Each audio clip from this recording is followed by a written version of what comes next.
What up with it, baby? Hey, tell him what you told me. What I tell you? What you doing it for? Oh, promotion, baby. All right. What I ain't gotta. now? I ain't gotta. But we should spar. I ain't gotta him up. We should spar. Best. I want to show the world that I'm the best. After this fight, I want to be considered top 5 pound for pound fighter in a sport, and I can't wait to show it. You said this week that you were in for a rude awakening when you get to 140. What do you think he's in for when he goes up against you? I think he just don't realize how good I am. I think come fight night, he's going to realize that I'm going to take it to another level that he has never seen before. So if he's expecting the Lomachenko, the Josh Taylor fight to happen, it won't be that type of fight. Senior, tell him. We talking to Senior. We ain't talking to little dude over here. Senior, fight is a different version of me. I know. And I love it because even the people out there don't know what they're going to get from me.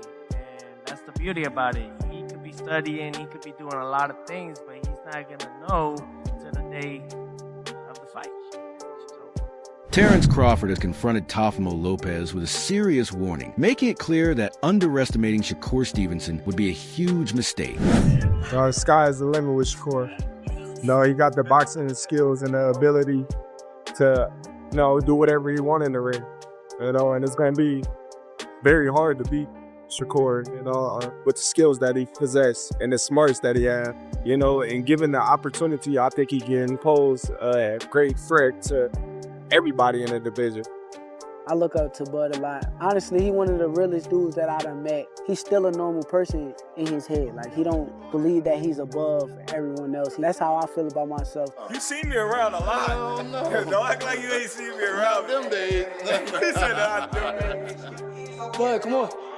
Terrence talking, I try not to talk back. I try to just listen. Straight, boom, straight shot. Like right here, boom, there you go. But you gotta make sure you step. Bam. That's when the motherfucker trying to run out. Crawford explained that Shakur's timing accuracy and ring IQ are dangerous at the highest level. He believes Shakur's defense sets traps that lead to clean counter and says if Teofimo rushes or gets reckless, Shakur can hurt him badly and potentially knock him out. Ready for them all. I'm gonna just say all of them. It don't matter who they is. He ready for the big test and the big names, and he's going to do well with each and every one of them. And in another instance, Crawford confronted Teofimo Lopez directly, creating a tense moment. He challenged Teofimo's mindset and questioned his approach towards Shakur Stevenson. The exchange feels serious and uncomfortable with Crawford, making it clear that ignoring Shakur's ability could lead to real consequences inside the ring.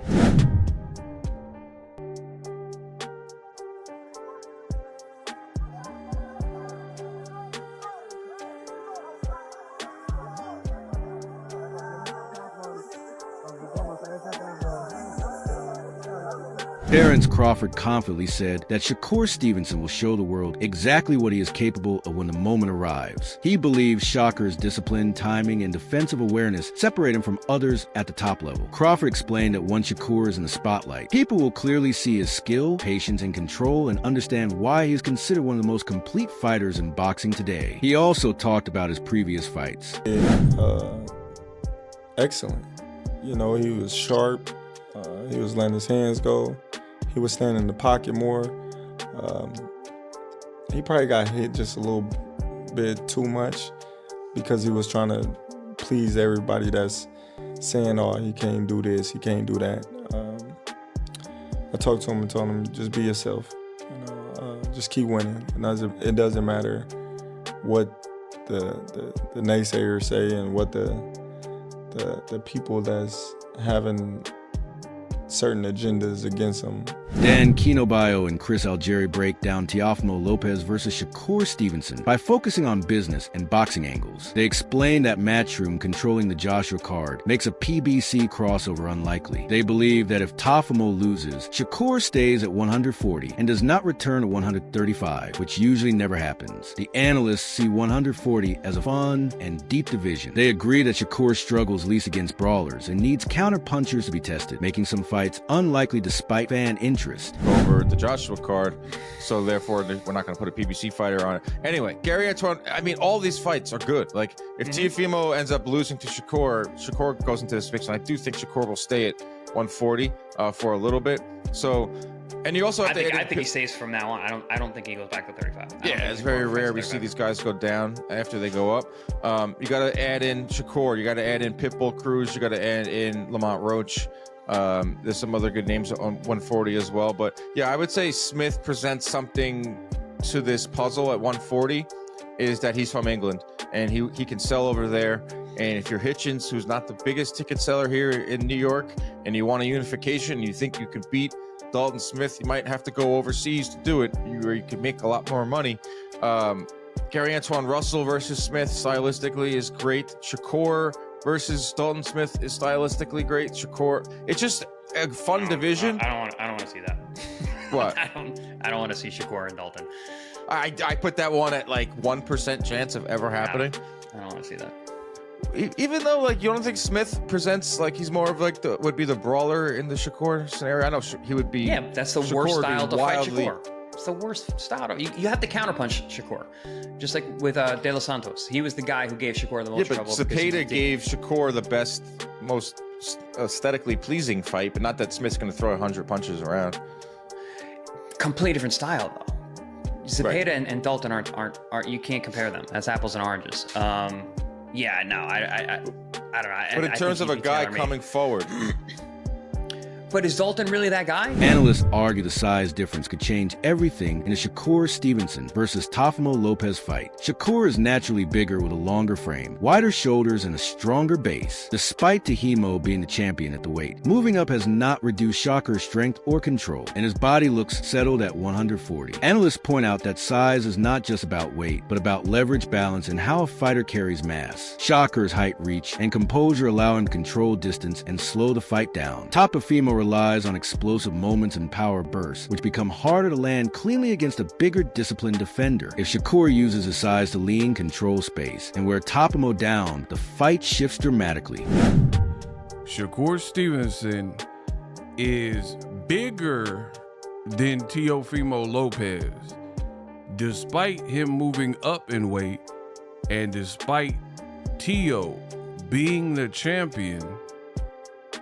We got some action, and in this video, I'm going to show and prove and break it down.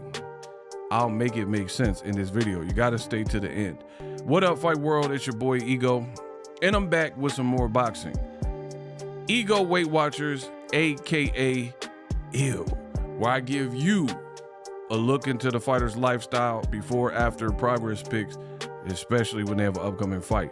I warned you, Shakur, I have no idea why he tried to play this game where when people got on his... Bernie, the boxer, provides a thorough perspective on why Shakur Stevenson stands out against Teofimo Lopez. He emphasizes that Stevenson is a fighter who cannot be underestimated or easily contained. Unlike many boxers who rely heavily on brute strength or one-dimensional tactics, Shakur's approach is multifaceted. He combines technical precision with strategic intelligence, making him unpredictable in the ring. Bernie points out that opponents often misjudge Shakur, assuming that his calm demeanor and controlled style indicate a lack of aggression or threat. In reality, Shakur's ability to adapt and read his opponent allows him to exploit openings instantly. This combination of patience, timing, and skill give him a clear edge as fighters like Teofimo Lopez face a competitor who is not only talented, but also exceptionally disciplined in executing his game plan. But he couldn't beat a one-handed guy. And if you go back and watch that fight, like I'm saying, Shakur wasn't just running. Jermaine Ortiz really moved a lot on Teo. That never happened with Shakur Stevenson and fighting this guy. That never happened, so De Los Santos is De Los Santos. He got a reputation off of that. That boosted his reputation. I don't know why. He didn't do nothing to Shakur. He didn't wobble him, didn't hurt him, didn't do nothing. You know what I mean? And the man was one-handed. So, but shout out to De Los Santos. Like I say, I think he's more risk than reward. Actually, that'll be a great fight for Abdullah Mason in his first title defense. That'd be a great fight for him in his title defense. That'd be a good. They should use him for that instead of Joe Cordina. Yeah, Joe Cordina was rough too, though. I watched him against the kid from Fresno. What's the kid's name? I forget his name. They was pushing him, but he just ain't there. He took a lot of punishment. He probably need to go get a job. Gabriel Flores. Gabe Flores. Yeah. Gabe Flores. Yeah. He from Fresno. Or he from Sacramento. He from the Bay Area. Yeah, he just be training. Yeah, he be training. Yeah. So I would say I would say that, you know what I mean? Because Abdullah Mason is the guy. You know, I think he got a lot of potential. And like I said, you know, him fighting a guy like De Los Santos is almost like a Bud fighting Gamboa in his first title defense. You know what I mean? So that would be a great fight for Abdullah Mason. You know what I mean? And he's more known than Joe Cordina. You know what I mean? And given the controversy that he's been in, you know what I'm saying? The way he's perceived as kind of feared, that'll be a great fight for Abdullah Mason.